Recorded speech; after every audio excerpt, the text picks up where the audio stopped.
我们现在看到的这几个场景啊，就是被网友们称为上海市中心最魔幻的场景。一面是高楼大厦绚烂的灯光，映衬出这座现代都市的繁华与活力；一面是低矮杂乱的老式房屋，折射出繁华背后的不堪与没落。如此强烈的反差，自然吸引了不少野生摄影师前来打卡。有的网友甚至干脆把这里称为上海市中心的无人区。听到这个称呼，聪明的观众已经发现了滑点。无人区这个名字就已经说明了这些房屋似乎已经无人居住了。在这片寸土寸金的上海市中心，为什么会出现这么大一片无人居住的区域呢？通过图片中的标志性建筑，我们很快就找到了这片区域的具体位置。它就是位于上海市中心的著名景点城隍庙，豫园往东到 BFC 外滩金融中心，北起福佑路，过复兴东路，南至上海文庙、敬业中学，直到黄家路的大片上海老城乡历史文化风貌区。这片区域最早是自1921年上海设县以后的县治所在，一直是上海建成以后的政治、经济、文化中心，直到上海开埠以后才逐渐被租界取代。当时的上海人将英租界称为北市，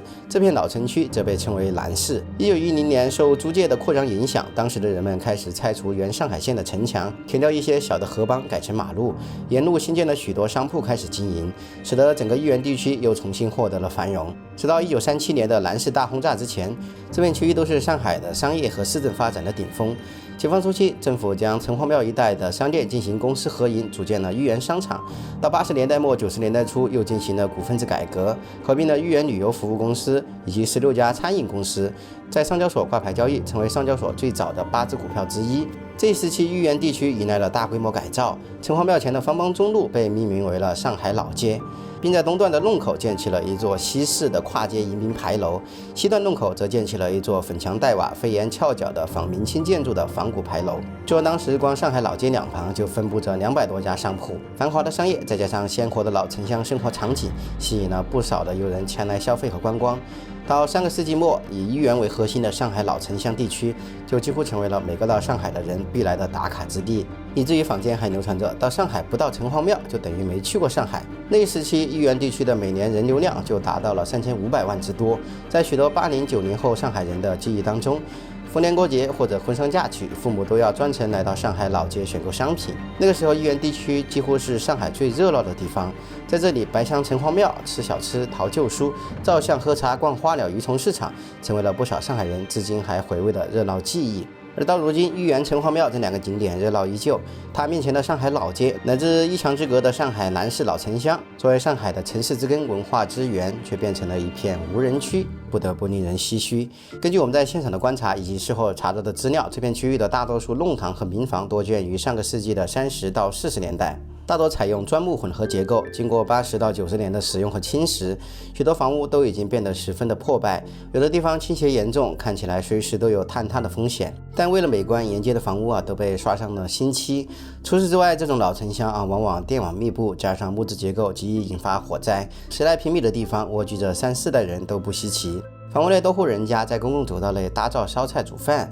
甚至部分房屋就连公共的厨房都没有，居民只能买了菜在卧室里烧饭。因为房屋结构过于老旧，连抽水马桶也都无法安装，居民们每天早上都要拎着马桶去倾倒。据文汇报2019年的一篇专题报道，当时的黄浦区还有个内旧式里弄房屋204万平米，6.5万户家庭过着手拎马桶的生活，旧改已经成为了黄浦区最大的民生痛点。因此，早在2017年6月，和豫园仅1墙之隔的这个福佑地块就收到了拆迁征收的批复。2018年11月18号，率先动迁的福佑北地块还举行了盛大的集体搬迁仪式。当时的媒体也是大肆报道，光福佑这个地块，不含复兴东路以南到文庙的区域，旧改涉及的居民就有5680户。率先动迁的福佑北拆迁签约的当天，签约率就突破了90%，不到1周就突破了98%，还创造了上海黄浦区旧改项目的新纪录，足见当时的老城乡居民对于旧改的期盼。然而时至今日，马上就快7年的时间过去了，这片区域内的居民早就人去楼空这么多年了，这些老旧的房屋却没有任何要动工的迹象，把人都迁走了，项目却还迟迟不动工，实在令人费解，导致这片区域如今已经变成了流浪猫的栖身之地。某些爱猫人士还会专程来投喂它们，造成越来越多的恶性循环。更为神奇的是，透过一扇铁门的缝隙，我们看到还有一个人坐在这条弄堂里乘凉，在已经荒废了7年之久的地方。这一幕确实非常的魔幻现实，但因为离得比较远，我找了半天也没有找到其他的入口，也不知道这个大爷到底是怎么进去的。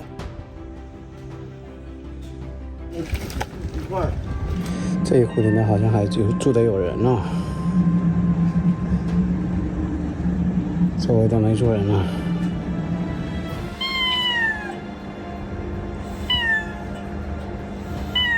话又说回来，出现这幅魔幻的景象，这个项目究竟卡在了哪儿呢？以至于在上海的市中心搞出这么大一片无人区。首先就是关于这里的地段，作为豫园到上海外滩的中间地带，只要豫园和城隍庙不倒，到外滩的游客不少，还能持续吸引游客前来观光。这块土地的商业价值在上海市中心仍旧属于最稀缺的黄金地段。但作为上海的城市之根、文化之源，区域内除了密密麻麻的老旧房屋，还拥有众多优秀的历史建筑和名人故居等大量海派风格的建筑和街店。这些东西你去拆了旧的，盖个新的肯定是不行的。所以还是拿豫园边上的福佑地块来举例。该地块占地面积超过10万平米，居民5680户，光是动迁成本就超100亿。除此之外，黄浦区对于该地块的综合要求也是非常的高。除了要求结合豫园老城乡，打造独具地域特色的商业文化旅游目的地，重点发展商业、办公、旅游、文化等功能外，开发商被允许建造的地面建筑面积不得超过17.85万平方米，地下建筑面积不得超过30.9万平方米，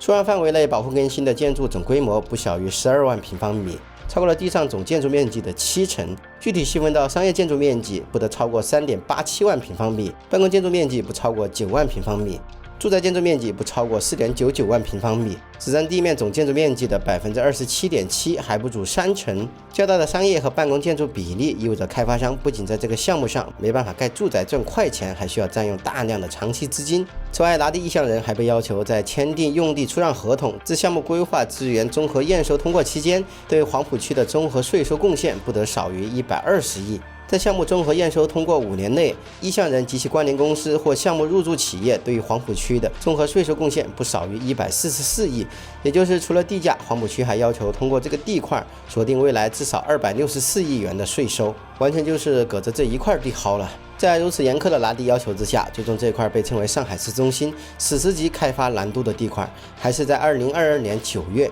等来了唯一的一位买家，也就是复兴旗下的豫园股份联合蚂蚁科技的下属公司，双方各出资64.65亿元，总价129.3亿元拿下了豫园边上的福佑北地块，而福佑南的地块则是要等到2024年的10月才等来了城投公司接手。从复兴联合蚂蚁接手上述地块至今也已经超过3年的时间了。除了当初拿地时媒体报道了他们计划分3期打通豫园商城到 BFC 外滩金融中心合并成一个大豫园商圈外，我们就没有找到其他任何的项目资料了。这几年无论是商业地产还是商品房市场都已经风光不再，如此高额的拿地成本以及严苛的开发要求，让这个项目的前景十分的堪忧。我们在现场还看到，哪怕是已经把老旧房屋拆除了的上海老街西段牌楼边上的2块空地，如今也只是被用来停放车辆。再往北的英皇明星城更是打了个地基后烂尾长达近20年。不过那又是另外一个故事了。除此之外，就连城隍庙正对面的商业项目，从2006年建成至今也是数次易手，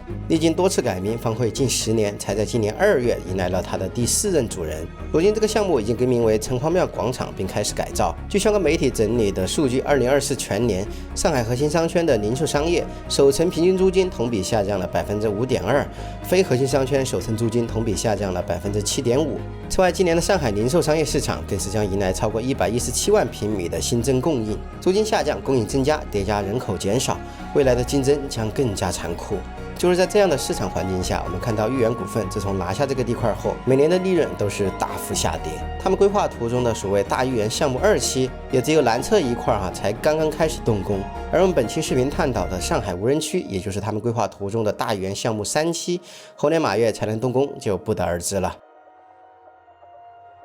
到了傍晚，我们在这条上海老街上还看到有一些旅游团和外国游客还会从外滩穿过这条上海老街抵达豫园，有的导游甚至还会主动介绍一下这条老街的故事，但他们也只会笼统的讲一下这条老街很快就会拆了，居民们要不就是拿到了很多的钱，要么就是搬到了其他地方住上了大房子。听到他们这样说，我也很好奇，那些曾经住在这里的人如今都搬到哪里去了呢？很快我们就找到了一位今年7月份的网友留言，他说他被安置到了奉贤区的青新村镇，从一个城隍庙外滩就在家门口的人，变成了一个阿乡。